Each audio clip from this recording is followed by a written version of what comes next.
Hello दोस्तों, हर हर महादेव। दोस्तों, बाबा की नगरी में यानी कि वैद्यनाथ धाम की नगरी में आप सभी का बहुत बहुत स्वागत है। और आज का मेरा ये व्लॉग समर्पित है बाबा भोलेनाथ के चरणों में। और मेरे साथ साथ आप भी बाबा धाम के दर्शन कीजिए और यहाँ पर आने की संपूर्ण जानकारी भी प्राप्त कीजिए।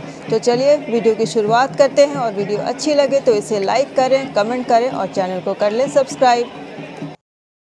Welcome to Manisha's food and travel studio.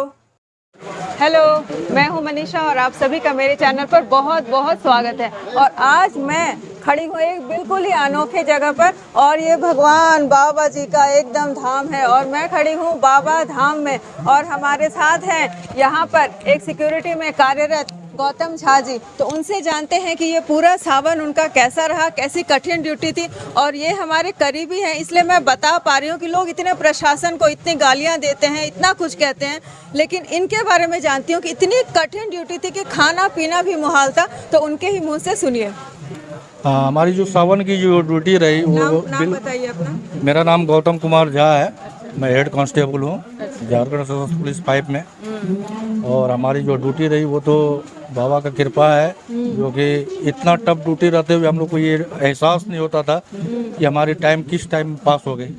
सोचिए, तो इतनी कठिन ड्यूटी थी इनकी और इनका काम था चाहे इन पर कुछ भी हो जाए, लेकिन बस कांवरियों की सुरक्षा का ही उन्हें ख्याल होता था। बस कांवरिया ही बस बाबा बाबा बाबा करते करते ही इनका दिन बीता और कांवरियों के साथ ही इनका दिन बीता है। तो आज बहुत सौभाग्य की बात है कि मैं भी यहाँ पर आ गई हूँ और कांवर लेकर तो नहीं आई हूँ, लेकिन अभी मैं जा रही हूँ शिव गंगा में स्नान करने के लिए और उसके बाद मैं आपको फिर से ज्वाइन करती हूँ। तो चलिए मेरे साथ शिव गंगा मैं आपको पूरा दिखाऊंगी। और बारिश भी होने लगी है, पीछे बहुत जोरदार बारिश हो रही है और छतरी ढूंढा मैंने, छतरी कहीं नहीं मिला। चलिए बस भींग भींग के हमें आपको यहाँ का पूरा नज़ारा दिखाना है।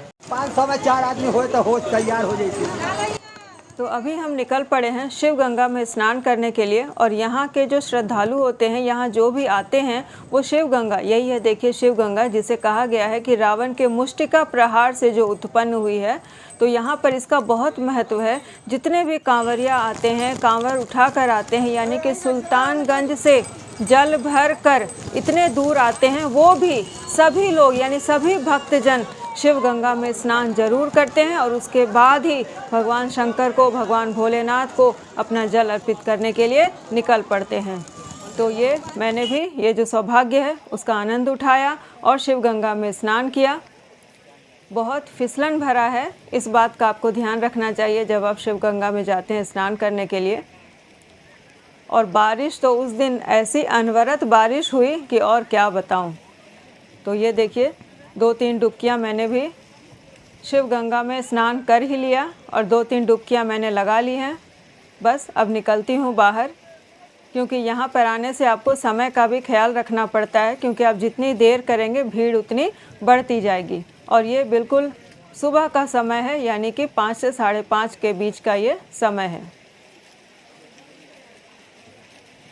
तो चलिए अब निकला जाए बाहर। बाहर निकलते वक्त भी सावधानी होनी चाहिए, क्योंकि जो भीतर जो तल्ली है, जो सीढ़ियां हैं, उस पर पूरी काई जमी हुई है। तो ये लीजिए, मनीष जी भी इस सौभाग्य का आनंद उठाते हुए।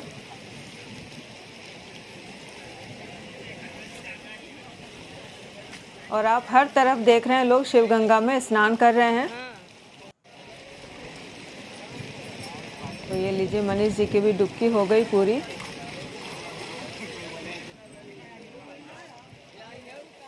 तो चलिए अब ज़रा सा बाहर निकला जाए और आपको बताती हूँ कि इसके बाद क्या करना होता है। इसके बाद आती है संकल्प की बारी, क्योंकि हमने जो जल लिया था वो यहीं पर लिया था, तो हमें संकल्प भी यहाँ पर करवाना होता है। मंत्र बोलिए, बाबा पर ध्यान धरिए।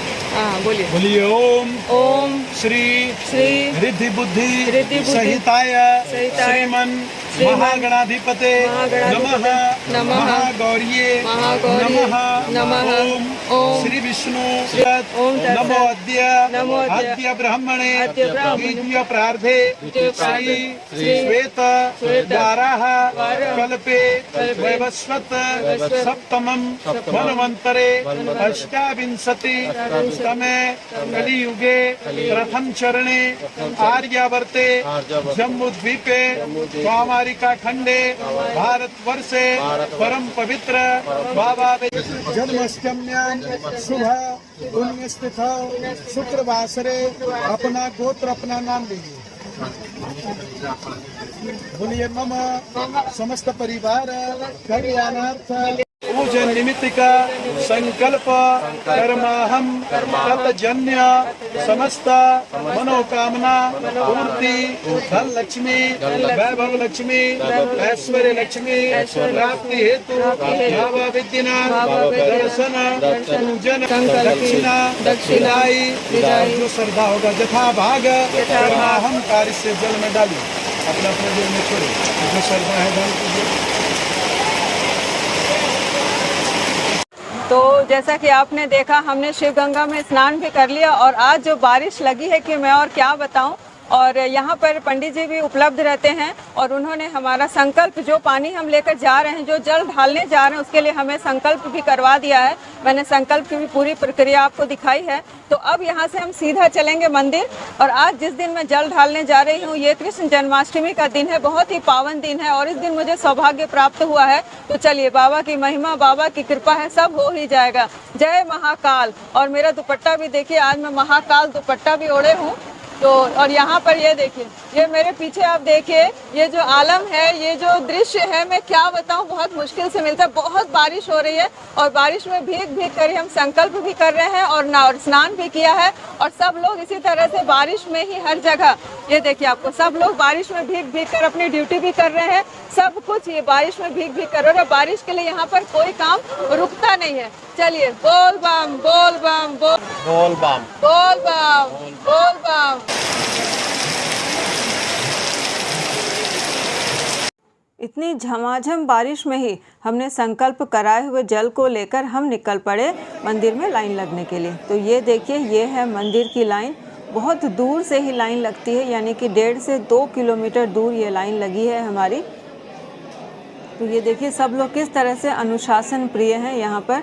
ये देखिए भीड़ बहुत ज़्यादा है, लेकिन सब अपनी अपनी बारी का इंतज़ार कर रहे हैं, इस प्रकार से हाथों में श्रद्धापूर्वक जल उठाए हुए। ये देखिए, और सिक्योरिटी यहाँ पर हर तरफ मुस्तैद रहती है।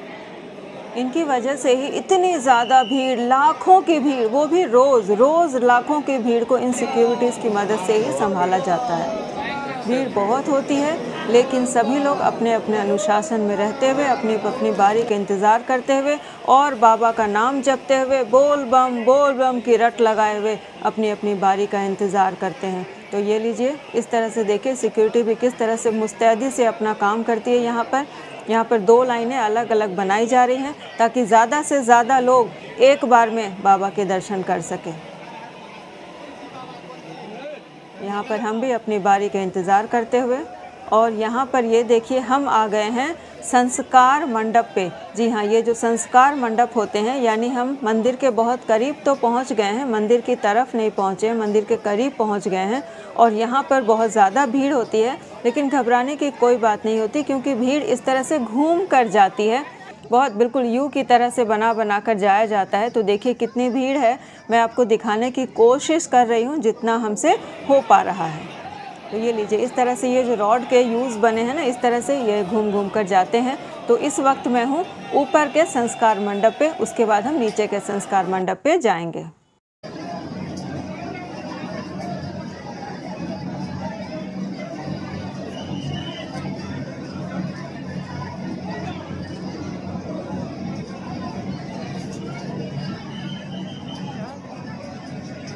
जब तक मैं लाइन में लगी हूँ, तो लाइन बढ़ रही है बहुत धीरे धीरे, तब तक आप यहाँ की बाबा धाम की एक कथा को सुनिए। आप सच कहती हूँ, आपको बहुत आश्चर्य भी होगा, बहुत अचंभा होगा और आप जरूर बहुत ज़्यादा इसे पसंद भी करेंगे। बाबा बैद्यनाथ धाम संपूर्ण भारत के 12 ज्योतिर्लिंगों में से एक है। यह ज्योतिर्लिंग मनोकामना लिंग के नाम से भी प्रख्यात है और प्रचलित पौराणिक कथा के अनुसार दशानन रावण ने एक बार भगवान शंकर को प्रसन्न करने के लिए हिमालय पर कठिन तप किया और रावण एक एक कर अपना सर काटकर शिवलिंग पर चढ़ा रहे थे। और जब 10वां सर काटने की बारी आई तब भगवान प्रसन्न हो गए और दशानन के सभी सिर उसे वापस कर दिए और उसे वरदान मांगने को कहा। शिवजी को कैलाश छोड़कर लंका में रहने का वरदान मांग लिया रावण ने। तब शिवजी ने उन्हें अपने साथ अपना लिंग ले जाने की अनुमति दे दी, परंतु साथ ही एक चेतावनी भी दी और कहा कि अगर मार्ग में कहीं भी शिवलिंग को पृथ्वी पर रखोगे तो वो वहीं अचल हो जाएगा और तुम्हारे साथ मैं नहीं चल पाऊंगा। और यह जानकर सभी देवी देवता चिंतित हो गए। तब भगवान विष्णु को एक उपाय सूझा। उन्होंने वरुण देव को आचमन के द्वार से रावण के पेट में समाने की बात कही और उसे रास्ते में लघु शंका के लिए मजबूर कर दिया। और तब योजना के अनुसार भगवान विष्णु चरवाहे बैजू के रूप में वहां आए और रावण बैजू को शिवलिंग पकड़ाकर लघु शंका के लिए चला गया। और जब वह लघु शंका से निवृत्त होकर शुद्धिकरण के लिए जल खोजने लगा तो कहीं जल न पाकर अब उसने अपनी मुष्टिका प्रहार से जमीन से पानी का स्रोत निकाल दिया और यही पानी का स्रोत आज शिव गंगा के नाम से जाना जाता है। और अब उसी पानी से शुद्ध होने के बाद जब वह वापस आया तब तक बैजू शिवलिंग को पृथ्वी पर रखकर जा चुका था। रावण ने पूरी शक्ति लगाई शिवलिंग को उठाने की, लेकिन शिवलिंग तो टस से मस नहीं हुआ। तब उसने गुस्से में आकर अपने अंगूठे से शिवलिंग को और भी इसे दबा दिया और तब से इस स्थान को बैजनाथ धाम के नाम से जाना जाता है। दूर दूर से लोग यहाँ आते हैं और अपनी मनोकामना की पूर्ति के लिए जल अर्पित करते हैं। कथा संपन्न हो गई। कैसी लगी आपको कथा? मुझे पता है आप सभी को यह कथा जरूर पसंद आई होगी और इसी तरह की बहुत सारी कहानियां जो मैथोलॉजिकल स्टोरीज है मैं अपने ट्रैवल ब्लॉग में सुनाती रहती हूं। के लिए जानने के लिए मेरे ब्लॉग को फॉलो करते रहिए, Manisha food and travel studio. अब हम धीरे धीरे चलते चलते मंदिर के और भी करीब चले गए हैं और अभी हम घूम रहे हैं यहाँ पर। ये जो संस्कार मंडप है ये नीचे का संस्कार मंडप कहलाता है और यहाँ पर भक्तों के लिए इस तरह के ढोल नगाड़ों का आयोजन किया गया है ताकि भक्तों में उत्साह जो है वो बना रहे।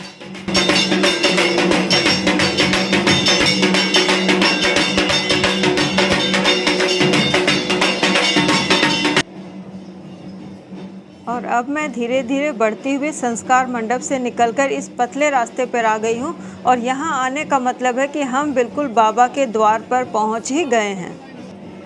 यहाँ से मंदिर पहुँचने में सिर्फ हमें 5 से 10 मिनट ही लगेंगे। तब तक मैं आपको यहाँ से कुछ बाहर के नज़ारे दिखा देती हूँ। तो ये लीजिए बाबा का मंदिर हमें यहाँ से ही दिखाई दे रहा है और बाहर मैं जब पूजा करके संपन्न करके निकलूँगी तब तो आपको दिखाऊँगी ही ज़रूर, लेकिन उसके पहले भी जो मैं देख पा रही हूँ यहाँ से वो आपको दिखा दूँ। ये देखिए किस तरह से कांवरिये आते हैं, कांवर उठाकर जल उठाकर आते हैं और फिर वो शिव गंगा में स्नान करके हमारी तरह यहाँ पर आ जाएंगे लाइन में लगने के लिए। तो ये देखिए किस तरह से खचाखच भरी हुई भीड़ है और वो लाइन लगाने का स्थान है। ये देखिए पूजा संपन्न करके लोग इस प्रांगण में थोड़ी देर बैठते हैं, वो मैं आपको तो दिखाऊंगी ही ज़रूर। और ये लीजिए हमारी लाइन बिल्कुल भगवान के पास पहुंचती हुई, यानी महादेव जी के चरणों में बस हमारा लाइन जाता हुआ। तो ये देखिए किस तरह से लाइन हमारी आगे बढ़ रही है। एंट्रेंस बाबा मंदिर का, और यहाँ से लाइन बाई लाइन लग के सब कोई बाबा मंदिर के गर्भगृह में जाता है। आप देख सकते हो सब कोई लाइन लग के जा रहा है। ये रास्ते से यहाँ से ऐसे लाइन लग के सब कोई यहाँ पे अंदर जाता है।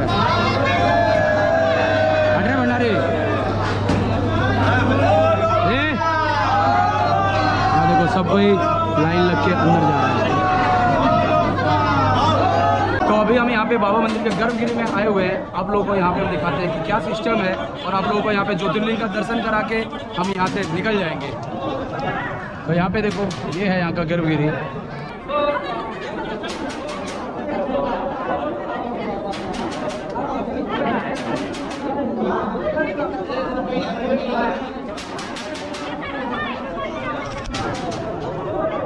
यहाँ पे अभी आराम से आइएगा और दर्शन करके स्पर्श करके भोलेनाथ को, और यहाँ से सीधा आप लोग निकल जाइएगा।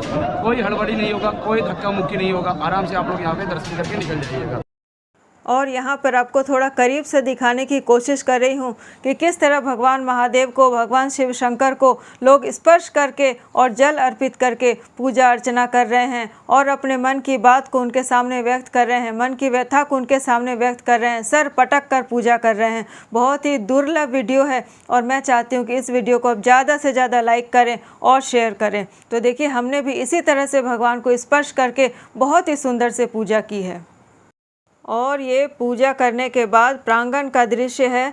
आप ऐसा लग रहा है मानो जन सैलाब उमड़ पड़ा हो बाबा महादेव के दर्शन करने के लिए। और आज का जो पावन दिन है वो जन्माष्टमी का दिन है। बहुत ही ज़्यादा भीड़ है, बहुत ज़्यादा भीड़।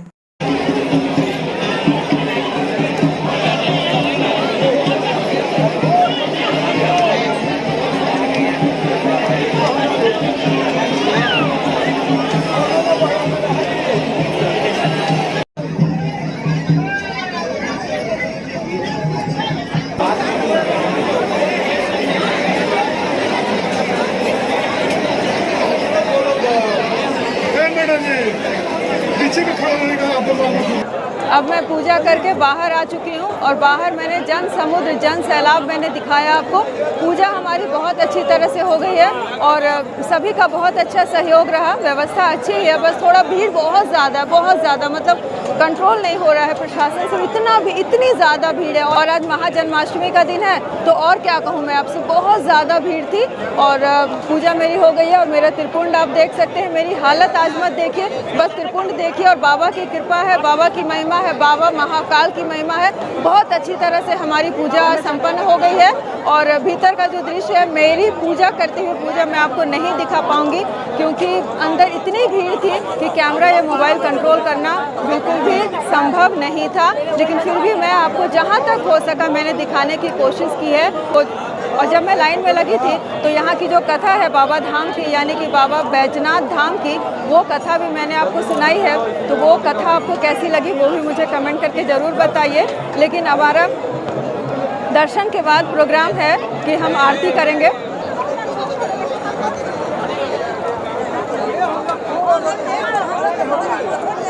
ये आरती हो रही है, इसके बाद यानी मेरे दर्शन हो गई बहुत अच्छी तरह से, उसके बाद ये आरती कर रही हूँ।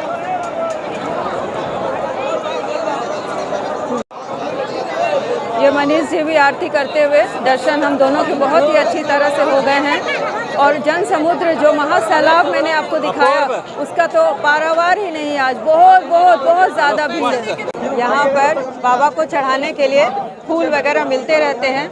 और यहाँ पर ये है पूजा का सामान, ये भी आप अंदर लेकर जा सकते हैं, अपने साथ लेकर घर भी जा सकते हैं। और सामान के बारे में बता दूं कि यहाँ लोग अंदर ले जाने के लिए बोलेंगे तो अंदर मत लेकर जाइए। अंदर सिर्फ और सिर्फ जल ढालने की व्यवस्था है, प्रसाद चढ़ाने की व्यवस्था बिल्कुल नहीं है। हाँ, यहाँ से आप इसे घर लेकर जा सकते हैं। हर तरफ देखिए प्रसाद ही प्रसाद बिक रहे हैं हर तरफ। और मैं आपको अभी दिखा रही हूँ, ये है बाबा का मंदिर, यही है बाबा मंदिर। और यहाँ से ये जो आप गठबंधन देख रहे हैं ये जाता है पार्वती मंदिर में। जी हाँ, ये देखिए, ये जो मंदिर दिखा रहे हो पार्वती मंदिर, ये बाबा का मंदिर, ये बाबा का मंदिर और ये है पार्वती मंदिर। और ये जो धागे आप देख रहे हैं, रस्सियाँ देख रहे हैं, इसे गठबंधन कहते हैं। आप भी अपनी चाहें तो मनोकामना को पूर्ण करने के लिए गठबंधन भी करवा सकते हैं। हमारे पास समय की कमी थी तो हमने गठबंधन तो नहीं कराया। और ये महाजन सैलाब, जन समुद्र आप देख सकते हैं, ज़बरदस्त है। और बाकी आसपास भी देखिए इस तरह के दूसरे मंदिर भी बने हुए हैं। और यहाँ एक लाइन से देखेंगे आप, ये प्रसाद फूल बेचने वाले बिल्कुल प्रांगण में ही यहाँ पर डाले हुए हैं। और सब लोग अपने अपने कैमरों में इस सुखद क्षण को कैद करते हुए।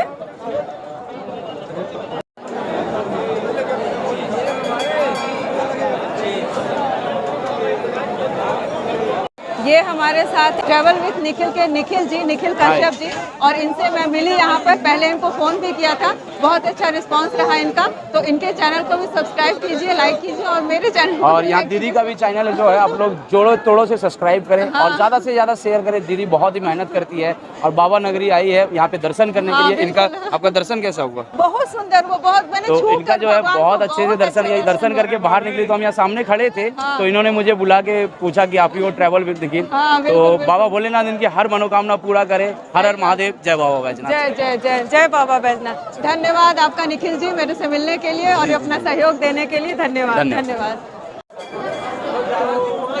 बाबा के मंदिर में आज हमारी पूजा बहुत अच्छे से हो गई है। मैं बार बार ये बात बता रही हूँ, आप सब आइए, अपनी मनोकामना मांगिए और भगवान ने आपकी मनोकामना जरूर सुनेंगे। और सबसे बड़ी बात है कि यहाँ तक आप आएँ कैसे, ये भी एक बहुत बड़ा प्रश्न होता है लोगों से कि बाबा धाम हम जाएँ कैसे। तो बाबा धाम आप बस से आ सकते हैं, ट्रेन से आ सकते हैं और हवाई जहाज से भी आ सकते हैं, बिल्कुल। और अगर आप ट्रेन से आते हैं, जैसे कि मैं ट्रेन से आई, तो मैं खड़गपुर के हिजली स्टेशन से चढ़ी हूँ यहाँ पर और सुबह 4 बजे मैं पहुँच गई जसीडीह। तो जसीडीह यहाँ का बिल्कुल बगल में ही रेलवे स्टेशन है। तो यहाँ का ये व्यस्ततम रेलवे स्टेशन है जसीडीह, बिल्कुल बाबा नगरी के बिल्कुल पास में है। वहाँ की झलकी भी मैं आपको दिखा दूँ। यह सुबह 4 बजे का दृश्य है और यहाँ उतरकर शहर में घूमने के लिए आपको इस तरह से कारें मिल जाएंगी जो आप हायर कर सकते हैं। हर तरह की कारें, छोटी से लेकर बड़ी कारें मिल जाएंगी। और सबसे उपयोगी और सबसे सस्ता साधन है आजकल ये टोटो मिल जाते हैं। जी हाँ, ये जो इलेक्ट्रिक रिक्शा है ये आपको हर जगह अवेलेबल होती है। तो हमने भी लिया है रिक्शा और निकल पड़ी हूँ मंदिर के दर्शन के लिए। तो ये लीजिए, शहर के भी कुछ झलकी दिखा देती हूँ। तो सबसे पहले हमने पी है चाय। सुबह सुबह हमारी हालत देखिए, बिल्कुल थक गई थी, तो चाय पीना बहुत ज़रूरी है। और चाय के लिए बता दूँ, जसीडीह की चाय बहुत ही ज़्यादा टेस्टी होती है और ख़ास करके जब आप कुल्हड़ में पिए तो। और अगर आप हवाई जहाज़ से आना चाहते हैं तो भी कोई टेंशन नहीं, क्योंकि यहाँ पर बन चुका है हवाई अड्डा, जिसे अभी हाल ही में हमारे प्रधानमंत्री ने अपने कर कमलों द्वारा उसका उद्घाटन किया। और जब प्रधानमंत्री यहाँ पर आए थे तो उन्होंने बाबा बैजनाथ धाम में भी दर्शन भी किया था। और उसके बाद यहाँ के रहने और ठहरने की व्यवस्था बताऊँ तो यहाँ पर आपको बिल्कुल बजट से लेकर लग्जरी तक हर तरह की व्यवस्थाएं मिलेंगी। धर्मशाला से लेकर बड़े बड़े होटल्स तक भी मिल जाएंगे। तो हमने भी एक इसी तरह का एक बजट होटल ले लिया, क्योंकि हमें बहुत देर तो रुकना नहीं है, किसी को भी ज़्यादा रुकना नहीं होता है, क्योंकि लोग प्रायः दर्शन करके यहाँ से और यहाँ से चलते हैं बासुकीनाथ की तरफ। तो बासुकीनाथ अब हम जाएंगे थोड़ी देर में, तो मैं बताऊंगी आपको कि बासुकीनाथ के बिना तो ये यात्रा पूरी नहीं होती है। तो चलिए, अब आगे का क्या कार्यक्रम है वो जैसे जैसे तय होता जाएगा वैसे वैसे मैं बताती हूँ। और यहाँ पर देखिए, इस तरह से पंडा जी लोग बैठे रहते हैं। अगर आप चाहें तो इनसे भी संकल्प लेकर और पूजा करवा सकते हैं। ये आपको भीतर तक ले जाकर पूजा करवा देंगे, लेकिन उतना ये ज़रूरी नहीं होता है। तो अगर आप चाहें तो खुद भी अपनी पूजा संपन्न कर सकते हैं। और चाहे तो इस तरह के यहाँ पे देखिए पंडा जी लोग बैठे ही रहते हैं, लेकिन थोड़ा सा सावधान रहें। और थोड़ी सी यहाँ पे बार्गेनिंग चलती है, तो अगर वो 1000 रुपये कहते हैं दक्षिणा, तो आप 500 कहें और आपका काम हो जाएगा। ये भी आपको शेयर करना चाहिए, क्योंकि बहुत सारे लोग जो पंडाओं की बातों में फंस जाते हैं, फिर बहुत उन्हें चूना लग जाता है। तो अगर आपको भी चूना लगने से बचना है तो बार्गेनिंग जरूर करें। मंदिर दर्शन के बारे में मैं आपको एक और छोटी सी बात बताना चाहती हूँ कि मंदिर में भीड़ बहुत होती है। तो अगर आप सक्षम हैं तो 500 रुपये का एक VIP टिकट होता है, वो आप ले सकते हैं। लेकिन मैंने नहीं लिया था, क्योंकि मुझे एक्सपीरियंस करना था कि भीड़ में लाइन लगकर किस तरह से जाते हैं। तो मैंने तो भीड़ में लाइन लगकर 1-1.5 किलोमीटर लंबा मैंने लाइन दिया, मतलब लाइन में मैं लगी रही। और उसके बाद जब हमारा नंबर आया तब मैंने दर्शन किया। लेकिन फिर भी कहती हूँ, दर्शन हमारा बहुत अच्छा हुआ। तो वो एक बात बतानी थी आपको, तो ये भी मुझे लगा कि आपके साथ शेयर करना चाहिए, ये टिकट वाली बात। तो अगर आप आते हैं तो आप भी टिकट ले सकते हैं।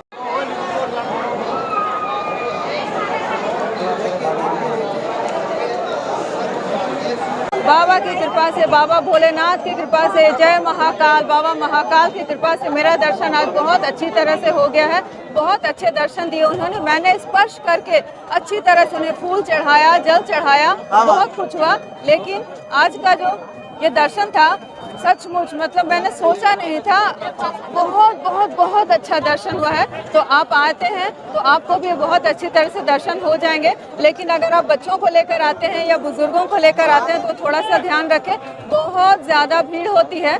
लेकिन ऐसा माना जाता है कि ये जो दर्शन है ये बिना बासुकीनाथ के कंप्लीट नहीं होता। यहाँ से थोड़ी ही दूर पे बासुकीनाथ है, वहाँ पर बाबा भोलेनाथ को बासुकी के नाथ के नाम से जाना जाता है। तो अब हम वहाँ जाएंगे और वहाँ जब जाऊँगी तो वहाँ की कथा भी मैं आपको बताऊँगी और वहाँ की क्या महिमा है वो भी मैं बताऊँगी।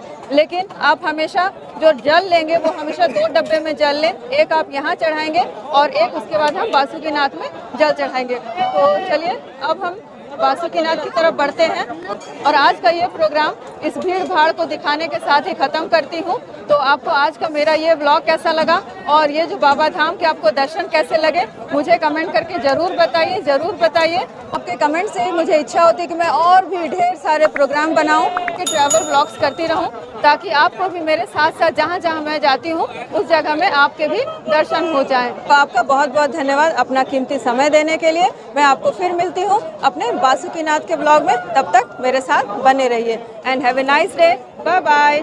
जय महाकाल।